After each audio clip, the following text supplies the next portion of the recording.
Listen, I know you're worried. You're worried about buying a house. You're worried about inflation.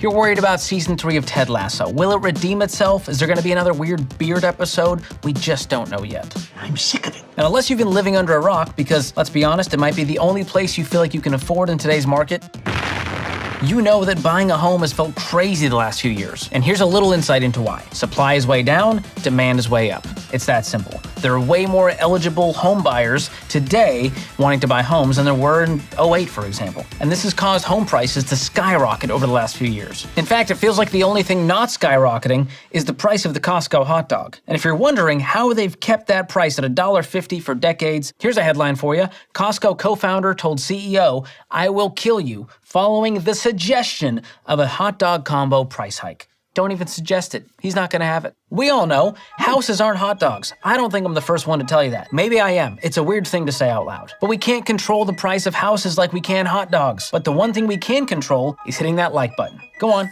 Yeah, just hover over it while you're watching. It's not gonna hurt anyone. Hit the like button and hit the subscribe button while you're at it. You'll be fine. You'll be back with your family very soon. Now, if buying a home already feels difficult enough, why would I want to add the pressure of doing it without a credit score? And isn't that impossible anyway? I mean, people were in disbelief, and some of those people were Scott and Anita from Fox 32 Chicago. George Camel, want to thank you for coming on the show this morning. We have to do a whole nother segment on how you bought a house without a credit score. Because Scott and I both looked at each other and said, let's do it. Okay. But that's just two people's opinions. And it got me thinking, how many other people out there don't know that you can buy a house without a credit score? What if I told you you could buy a house without having any credit score? Would you believe me? Oh, I wish. He wishes. No, unfortunately not. If it was a poor credit rating, probably not. So What if you had none? No history? I don't know. I think it certainly would have made the process more complicated. Yeah, I think we're all obsessed with a number.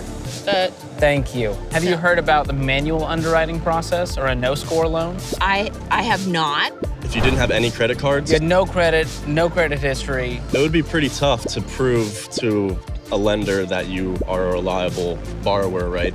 You don't think So- you could prove it? I feel like you could prove it to him. Can I make your wish come true today? Sure. They'll do some special effects there.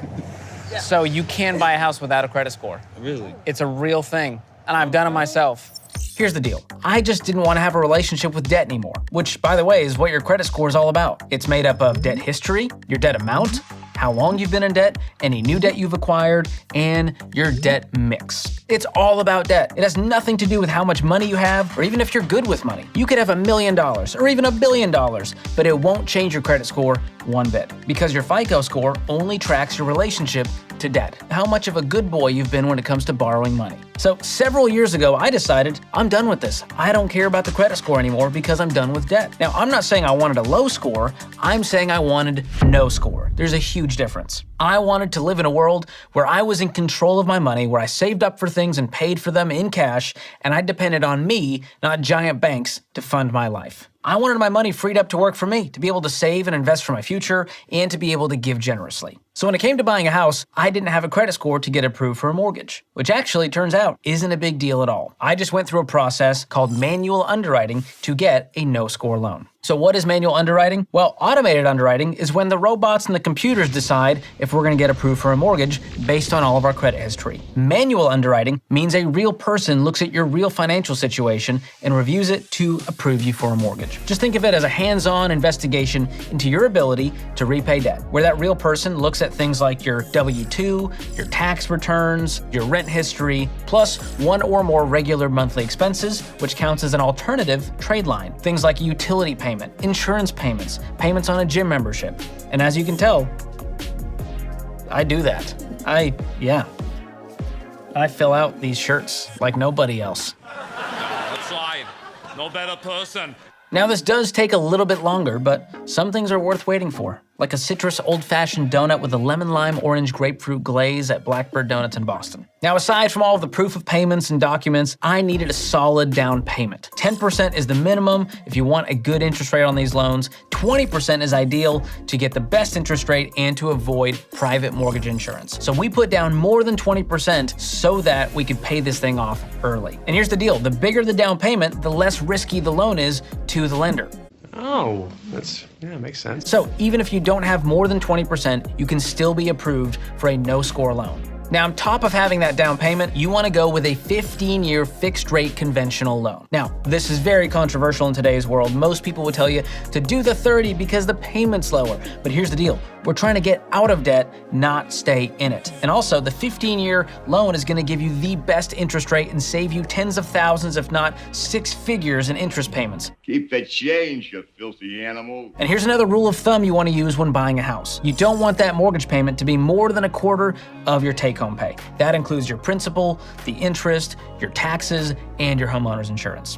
If your payment is way more than a quarter, that's what we call house poor. What's you wearing? You look poor. You don't have money to do other things in life, like invest and go on vacation and save for your kids' college and retire early. That's why you want to keep that payment nice and low. Now, there are plenty of other things in life that take your money, like owning not one, but 2 French bulldogs who are pretty much bred to die. I mean, seriously, why do they have so many issues? The breathing. Why are they eating dryer sheets? The vet bills. Oh, we're not going to talk about wiping the butts. We're not going to go. Now, before you jump into the YouTube comment section going, this guy's an idiot, the interest rate's going to get jacked up, I'm about to jack you up, brosif. We are here to pop. You are. Here's the deal. I actually sat with a mortgage loan officer at Churchill Mortgage, and we ran the numbers on these loan estimates.